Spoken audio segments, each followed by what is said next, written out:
This is a webinar which will give an overview of blockchains as a technology, talking about them as a component of the next generation internet. This is for the NGI unit from the Hub for NGI project. So if you have any questions when I'm speaking, please email the email address that's shown up here, feedback@hubforngi.eu, and then I have someone in the audience, Michelle, who will put your questions to me. So my name is John Domingue. I'm a professor here at the Open University and the director of the Knowledge Media Institute. We've been using blockchains for a couple of years now in a number of contexts. So I'm going to talk about several things. I'll start off by talking about the impact of blockchains. I'll then talk about the elements, what are the constituents of the technology. There's one specific platform which is being used for the creation of applications, Ethereum. I'll say a little bit about that. And then some of the more radical things one can do with platforms such as Ethereum are distributed autonomous organizations. And then you may have read in the press about ICOs. I'll talk about those. I'll show you a brief demo of an example distributed application, which is called a DApp. And then I'll finish with some EU funding opportunities that are coming up and a quick summary. So let me start with the impact of this technology. So blockchains have been on the scene for a few years now, been especially picked up by the finance sector. So the World Economic Forum say that there'll be a tipping point for this technology in finance compared to fiat currencies by 2023. Santander appear at many of the blockchain events that I go to. They say that this technology will save them $20 billion a year. The major IT players, such as IBM and also Microsoft, are involved in producing blockchain-based platforms. So there's already a blockchain system running on Wall Street in the shorts market. It took a while to go past the regulators, but the regulators are now happy because of the increased transparency and the reduced risk of fraud. But this system has been running from a while based on the Bitcoin platform, and everyone is somehow happy with it. But there are, though, many application areas outside of finance. So for the majority of this presentation, I'll be talking about non-financial impact and non-financial applications. Here's the first one. There's a company called Everledger that have put over 10 million diamonds on the blockchain. And the reason why they've done this is the reason why people pay a lot of money for some valuable good, such as a diamond or a painting, is because of the provenance. So they know the history of where that good came from. They know having the history of the previous owners, going back to where the diamond is mined or the painting was painted, adds value. So either you know that the diamond wasn't manufactured yesterday artificially, or it didn't come from a blood-torn or war-torn area. So it's the knowing the history and knowing what you're purchasing is somehow genuine. And this is one of the things that the blockchain can provide, complete provenance chains of history. There's a lot going on in the IoT relation to the Internet of Things, which I'll say a bit about in a couple of slides. there was a demonstration by DocuSign and Visa in the area of cars. I think this slide might be a bit dark. So to caricature the idea that you could lease a car by going into the showroom, and the car and the car keys would be on the blockchain, in a sense. So in some sense, as long as the payments are coming from an account, the car and the car keys will work. On the left, there's the inside, the dashboard of the car, and as you're driving away, you can purchase through the blockchain extra things for extra insurance or extra protection from the car. One of the things that the blockchain can provide is the ability to disaggregate and disintermediate. So this is a deployment of blockchains in New York, where we have a community of people that own solar panels that are generating electricity and selling that electricity to their fellow citizens with no intermediary. So there's no bank and no energy company, just the citizens of New York generating electricity and selling it to fellow citizens. And again, that's another power of this technology. IBM have a white paper. So if you Google IBM device democracy, you'll come up with this. So they argue that blockchains provide a very good route for scaling up the Internet of Things. So historically, before 2000, the mid-2000s, things were linked via centralized mainframes. Today, things are linked via services provided in the cloud. And then beyond, using a blockchain-based platform, things will be able to talk to each other directly with no intermediary. So you have device to device, sensor to other device communication without a centralized infrastructure facilitated by the blockchain. Okay, so that's a quick overview of just some of the ways that some of the sectors that are being transformed by blockchain technology. I'll now just quickly go through some of the elements of what this technology is composed of. So a blockchain is a type of distributed ledger which is public. So the banks are interested in this because all a bank is a ledger. It's a ledger at some level of abstraction of transactions. And banks put a lot of effort, usually overnight, in reconciling the ledgers related to all the transactions that occurred during the day.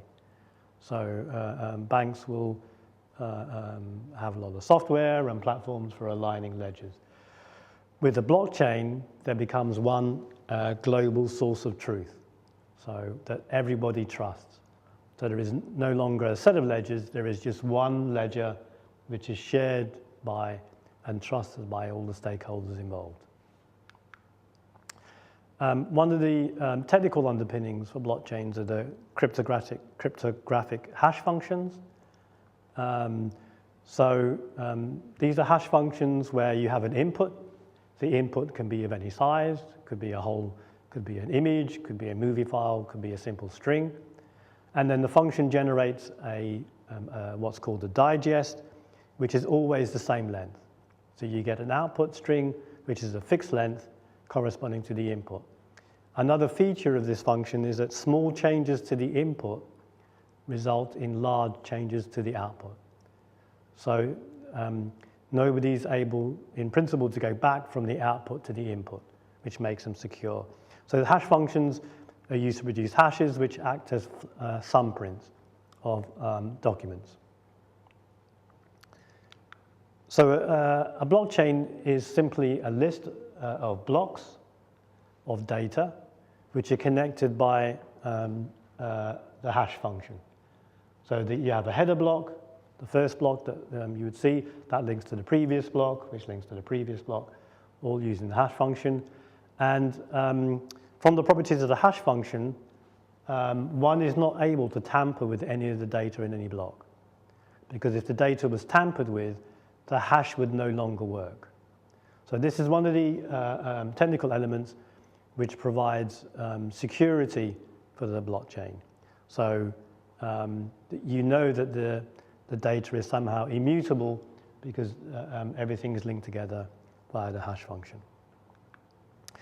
Another difference with this technology is in contrast to the systems that most of us use today, which are some client, which may be a mobile device such as a phone or a laptop or a tablet connecting to a central server. Blockchains are configured in a peer-to-peer network. So every node within the blockchain network, which is a full player, has a complete copy of the entire blockchain. So all the data. And that's another element that facilitates trust. So the data is immutable and everybody has a complete copy. One of the first issues that comes up if you have a system like this, a peer-to-peer system, is, okay, who's going to generate the next block of data to be added on? How do you do that in a fair fashion? Okay, I see we have a question, Michelle. Yeah, I have a question from Davide Frey. I have a question regarding the application to the IoT. Why do you say that blockchain will enable devices to communicate directly? We already have protocols that allow IoT devices to communicate directly. The blockchain provides a ledger, not a communication tool. So, first answer is this comes from IBM. So this is IBM's view that they're contrasting the blockchain as a communication platform to a cloud platform. So maybe there are other techniques, but compared to the cloud, so with the cloud, there is one cloud where your devices will be communicating to. With the blockchain, you get this immutable ledger which can be trusted. So if your devices were communicating somehow in a fashion that you needed to record and you worried about the transactions, then that would be a platform for it. And of course, the blockchain platforms are peer-to-peer as well. Yeah, so to expand on that, basically each IoT object is a node on the network. So insofar as they communicate at all with the blockchain, they are communicating with each other. Yes. Yes, Correctly. That's true. It's a peer-to-peer network. Yeah, thanks, Michelle. Okay, so let me carry on. So in terms of who's next, so we have to decide, okay, who's going to produce the next block on the blockchain of data. So you may have heard of proof of work, and this is where proof of work comes in. So proof of work is one of the consensus mechanisms for ensuring that there's agreement amongst all the players for who produce the next block, and everybody agrees with this. So proof of work, what happens is everybody races to solve a cryptographic puzzle. So a simple abstraction of this is you have to find an x such that some function on a seed called a nonce plus x is less than some value, t. The smaller that t is, the harder it is to solve the cryptographic puzzle. And basically, there are no algorithms for solving these. You have to guess. So if you imagine that the seed was hello world, I would add a 0 to the end of that, try it, and then I get this long hexadecimal number, and it's too big. It's not less than my t. So now I try again with 1, still too big. Try it again with 2, and so on. And so what all the nodes in the blockchain network, who are called miners, are doing is they're racing, guessing to solve a cryptographic puzzle. And then they each go along, and then at some point, somebody will win. Here, on the last attempt, I get, with 4,250, I get something that's small enough. As long as nobody else has solved this faster, I get to mine the next block. So the protection supplied by this is in a public blockchain. So this is a blockchain where, in principle, anyone is allowed to join. There may be some nodes which are somehow bad players. They're trying to hack the system in some way. So what's been proven mathematically is as long as the number of bad players is lower than 50%, the system will still work as a whole. And the reason for this is that in order to tamper with any of the previous blocks, they'd have to resolve the proof of work cryptographic puzzles. So then they'd have to outcompute the rest of the world. So as long as in terms of computing power, the bad folks are less than the 50% of the good folks, then you're okay. This is one of the other cornerstones for the safety of a public blockchain system. Okay, so let me expand on the first definition that I gave of what a blockchain. So a blockchain is, you still have the nodes of data. Each block is connected to the others via a hash. You have a recording of the solution to the proof of work puzzle, what the X was that solved this. And then the data is actually stored as a tree of hashes. So it's stored as a Merkle tree, a binary Merkle tree where the actual data is in the leaf nodes, and then there are hashes, pointers to them going upwards.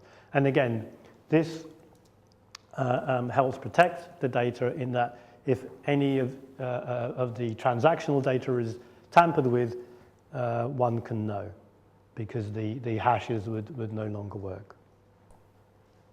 Okay, so with this infrastructure, there are lots of miners. So within the Bitcoin network, which runs on the proof of work system, people have farms such as these. So this was, at the time of recording, the largest Bitcoin miner in the US. And he has a farm of servers which use what are called ASICs, which are pieces of hardware specifically designed to solve the proof of work puzzle as fast as possible. Now, one of the downsides with proof of work has been the rise in these large farms and the amount of electricity used. So there are some estimates that by 2020, Bitcoin will be using more electricity than Denmark. So because of this, people have been thinking about, researchers in the area have been thinking about, okay, what other types of consensus mechanisms can we use? So let me go through a number of these. So we've already talked about proof of work. So proof of work, your ability to win the race to mine the next system is dependent on the amount of computational power that you have. So the more computational power you have, the more likely it is that you will produce the next block. Another mechanism is what's called proof of capacity. So instead of solving a puzzle that depends on your CPU power, you solve a puzzle that depends on the amount of storage that you have. So these are things that require large amounts of disk space. The amount of disk space you have increases your chances. So there are a number of mechanisms that use this. A third mechanism, which Ethereum has said that they will be moving to, is called proof of stake. So rather than spending your funds on buying lots and lots of hardware, you take some of your funds in the currency of the blockchain, and then you put them away in some particular place. A larger amount of currency that you store, the greater your chances of producing the next block. Again, here, these are about showing really stake in the system. So to play as a full player, you need to show some stake in the consensus mechanism being used. Another mechanism, a fourth mechanism, is called proof of burn. Here, you take some of your currency that you have and you send it to an address where it's not spendable. So analogously, you're burning some of your currency. Again, to show that you have stake in the system that's being used. Intel have come up with a mechanism based on hardware for elapsed time. So there's a contract to say that I will wait at a certain amount of time before I produce the next block. So here there are variations of this where it's the current elapsed time or the total time that's been waited. And then finally, one actually that we use here in our system is proof of authority. So this is basically not really an open system, but where you're specifying here are certain nodes and they have the authority to produce the next block. And then you can have a simple mechanism based on some sort of turn taking for who takes turn. But it's basically you're saying node A, node B and C. Those are the nodes that can produce the blocks to be mined. Okay, so that's an overview of the generic architecture and elements of blockchain system. I'll spend a little bit of time on talking about Ethereum. So Ethereum is after Bitcoin, probably the best known platform. Whereas Bitcoin has a limited functionality in terms of programming. It has a relatively simple scripting language, and there's a whitelist, so only certain scripts are allowed. The Ethereum blockchain platform is Turing complete. So one can write programs of any type. And then the people in the community talk about this as a world computer. So it's programming at world scale. Within the Ethereum platform, there are two types of accounts. So the first are externally owned accounts, so governed by a private key, which I'll say more about later.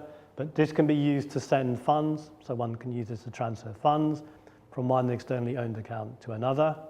The second type of account is a smart contract.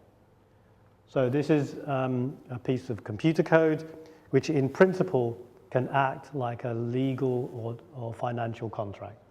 So this is the feature of Ethereum that's really exciting other players, that you can have some computation happen in a trusted manner. A little bit about public and private keys. So these are used to control the accounts. So the account holder will have a key file where there'll be a piece of JSON holding the private key, and they'll have a password to use that. So every transaction that they are involved in will be signed using their private key. And the accounts are indexed by an address which is derived from their public key. So the public key can be used to encrypt, and the private key can be used to decrypt.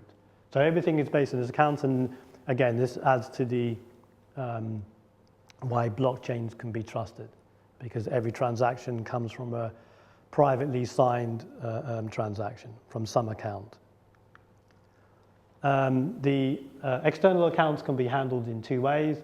They can be on a server, where there's a key file folder with the public and private key, or they can be a client-side solution, and these are typically called wallets. So on a mobile device or on a laptop, one has some sort of client for the user to access and control their external accounts that they're managing. And the trade-off between these is that on the one side, with server-side accounts, in principle, you get increased ease of use because the user may not be controlling these directly. With the client-side accounts, one gets control. So where control can happen directly because the user has control of the wallet. Okay, so smart contracts in Ethereum play a number of roles. You can maintain a small amount of data on there. They act as a sort of mediator for complex accounts. They can also form a software library and can be used to automate certain financial and legal processes. which leads to, can lead to a dramatic lowering of cost, as claimed earlier on by institutions, including banks. Using a collection of smart contracts, one can build applications, which I mentioned earlier are called dApps, for distributed applications. So this should really be thought of as a way of mediating in an automated fashion some sort of collaborative venture amongst a number of parties that may not trust each other.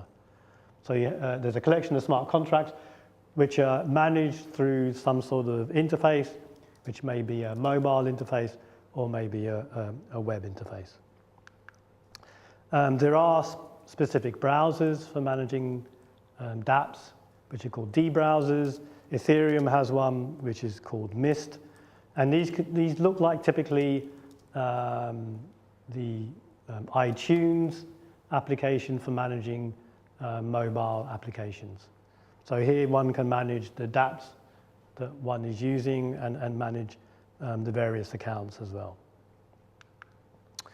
So to finish up the walk through the various elements, I'll say a little bit about in what context are blockchains useful.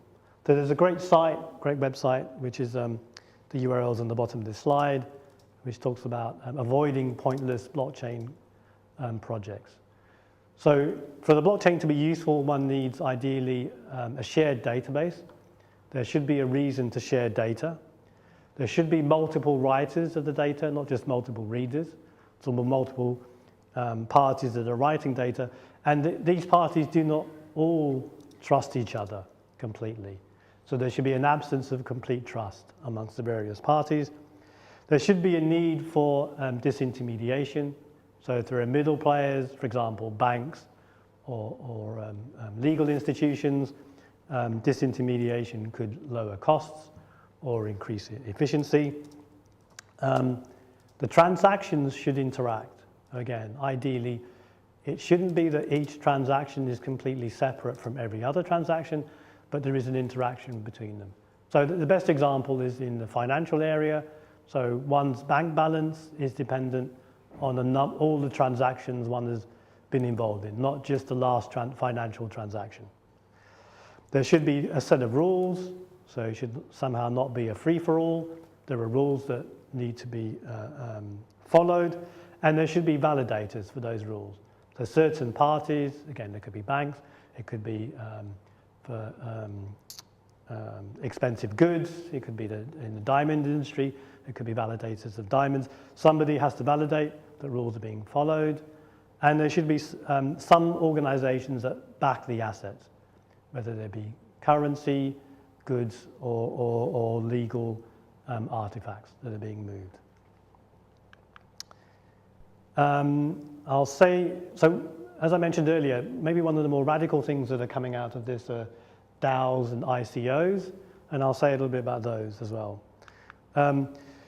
So DAO stands for a distributed autonomous organization, and this is the idea that one can use a collection of smart contracts to create an organization or even a corporation that acts in the world with no humans in the loop. So you just have the computer code that's running and the organization is acting. There have been some high-profile examples of this.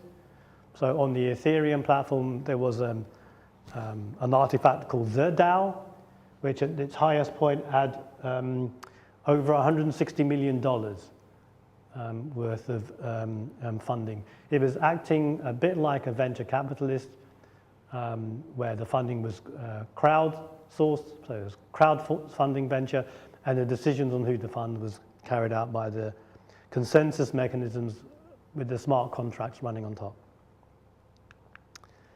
There are interesting intersections between the DAOs in the Internet of Things. Others talked about intersection with AI, where, and again, IBM talked about this, one can turn, in principle, any physical object, for example, a car, into an organization. So one can have a set of smart contracts around the DAO, around this specific car.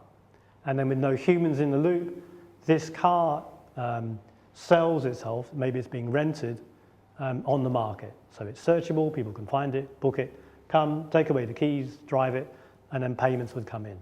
So it would be its own individual organization. And I think that's quite a paradigm shift.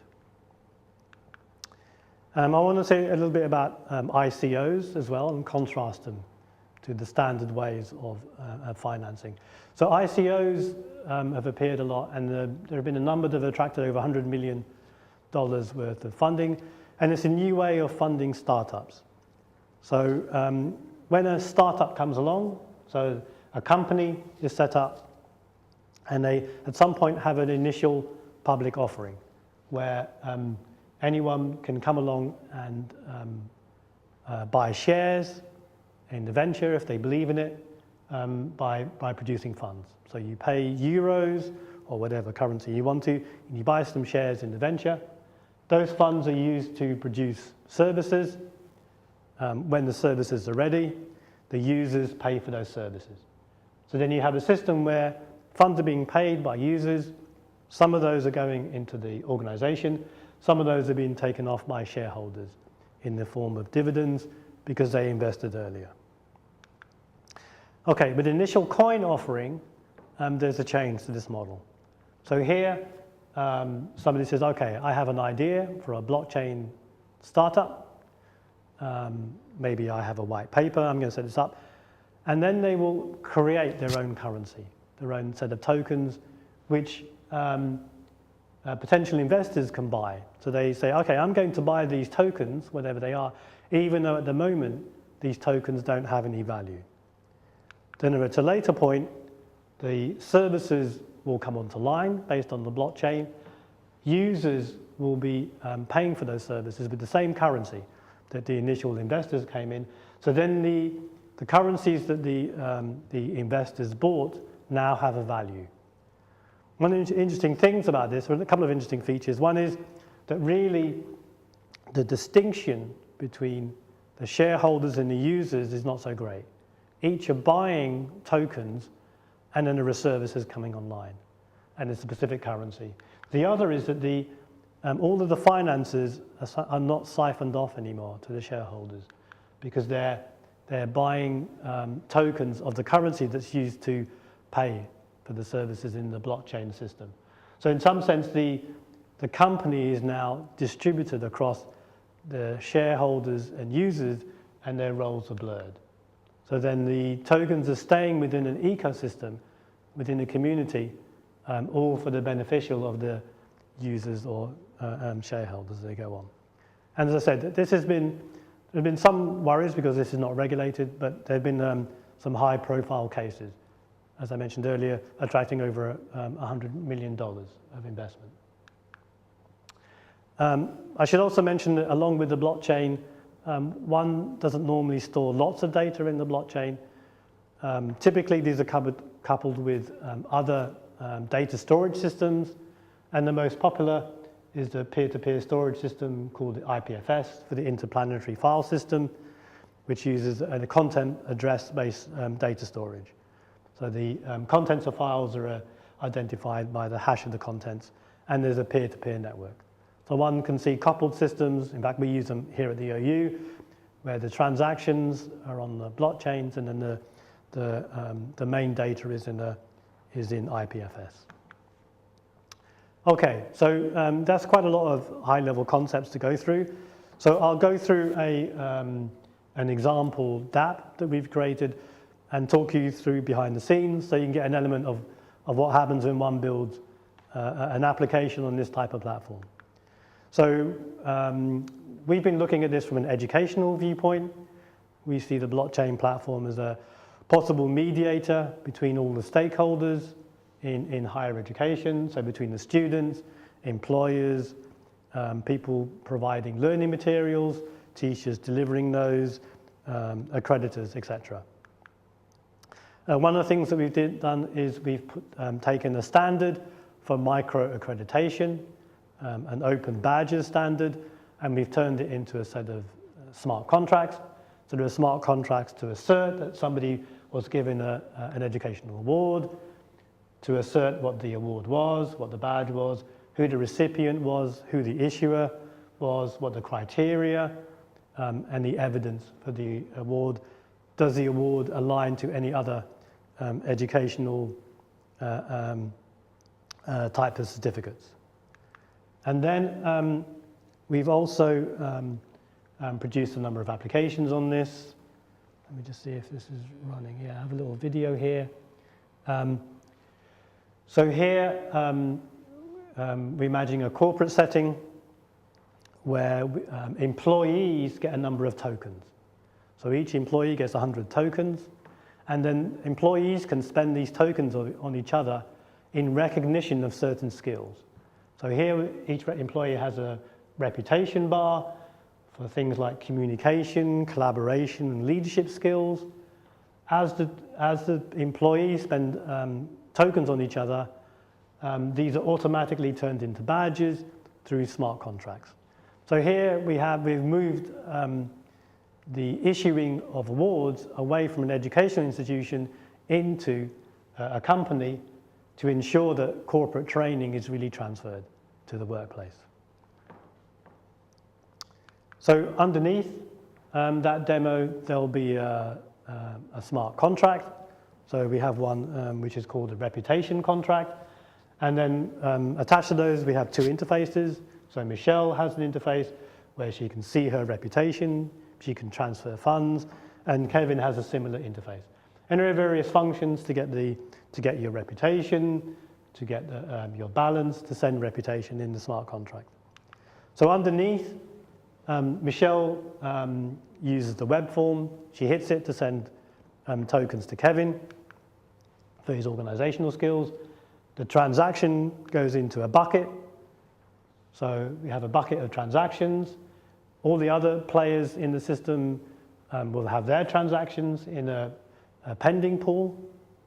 Then we have the miners, each trying to fulfill the consensus mechanism. In this case, let's assume it's proof of work. So they're all racing each other to solve the cryptographic puzzle. So we have Kate, Jim, Rose, and Pete. And then somebody wins. They solve the cryptographic puzzle first. They've created the next block. So they get a reward for that. So they get a certain amount of currency. Also, Michelle has to pay a certain amount for the transaction. So in Ethereum, there's something called gas. You buy gas with Ether, and there's a gas price. Now, the role that gas plays is in solving the halting problem.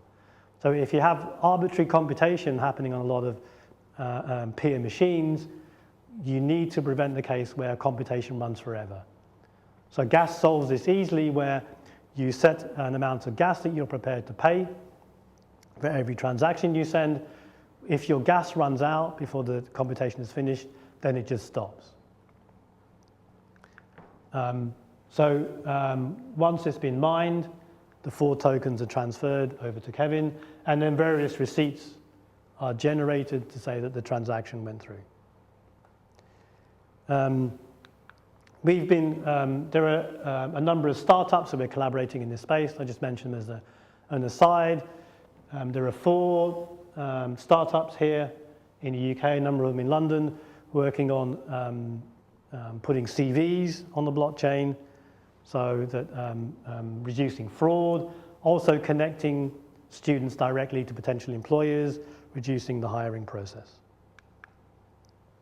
Okay, so that was a quick overview of what blockchains are with an example application and the various elements. Let me just quickly mention in my summary some funding opportunities that are coming up from the EU. So there are a number of calls coming out.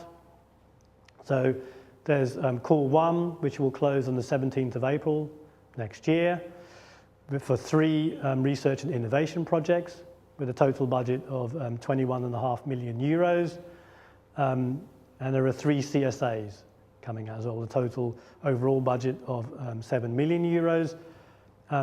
This will use what's called a cascading grant, where each project will get 80%, will give away 80% of the funds to SMEs and single players. So the idea is to really have a broad ecosystem of players in this space. There'll be another call 2 in 2019, again using cascading grants with 3 research and innovation projects. One of the best ways to find out more information about this is to go to the ICT Proposers Day, which will happen on the 10th of November. NGI will be there. It will be in Budapest. They will talk about the various calls. The subjects for the calls, if you can read the slide, one will be on privacy and trust enhancing technologies, one will be on decentralized data governance, including blockchains, and one will be on discovery in and identification technologies. There'll also be a discussion about the CSAs, one on supporting to organize and support various activities, and one to support a fellowship program. So please do go along to the day on the 10th of November, quite soon in Budapest if you're interested. You can also find out more information. There are a couple of URLs here. So NGI as a corner on the Futurium website. There's a Twitter channel for the unit, a web portal, www.ngo.eu. And then within the Hub for NGI project, we have a map, so you can see all of the actors. The map is editable, so if you want to add yourself as an actor in this space of the next generation internet, please go to this URL here and add your organization. So to summarize, a blockchain is a type of distributed ledger where data is bundled up into blocks on a peer-to-peer platform with a consensus mechanism, which proof of work is the most popular. Smart contracts on platforms such as Ethereum add a trusted computational layer. So one can say a standard blockchain is trusted data and trusted transactions. Smart contracts as trusted computation. And there are lots and lots of benefits, including inbuilt identity management, decentralized control and ownership, the ability to increase transparency, everything is recorded on the blockchain, reduce the risk of fraud, dramatic lowering of the process costs, because certain transactions, certain operations are now carried out automatically via smart contracts. It enables collaboration and interoperability because all of the data that one allows is up on this trusted intermediary through smart contracts and through the publication of transactions, disaggregation and disintermediation, so the need for middle players can be reduced. And you have this radical shift in the online and physical space for these distributed autonomous organizations. Thank you.